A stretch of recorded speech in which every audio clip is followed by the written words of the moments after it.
সালামু আলাইকুম হুজুর। ওয়ালাইকুম সালাম। হুজুর, আপনি তো অনেক বড় কপালওয়ালা।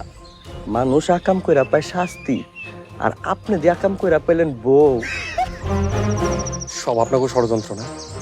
আরে আপনাকে কি ক্ষতি করছি আমি? আপনারা কেন এমন করলেন? হুজুর, মুখ সামলায় কথা কন। আমরা কিন্তু রাস্তাঘাটের বলাবার না। এই এলাকায় একটা আমাদের মান সম্মান আছে, ইজ্জত আছে। বেশি কথা কইলে কিন্তু বেয়াজ্জতি করে দিন।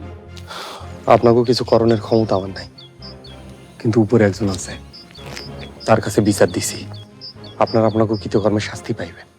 আর আপনি যে এত বড় আকাম করলেন হুজুর, এইটার লেগে কোনো শাস্তি হইব না? আস্তাগফিরুল্লাহ। আমি আপনার নামে থানায় মামলা করব।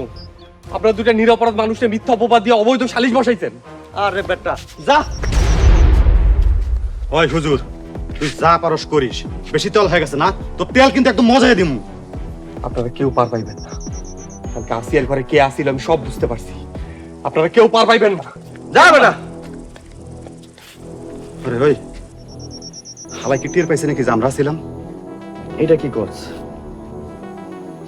তাহলে তো ঝামেলা হয়ে যাবে।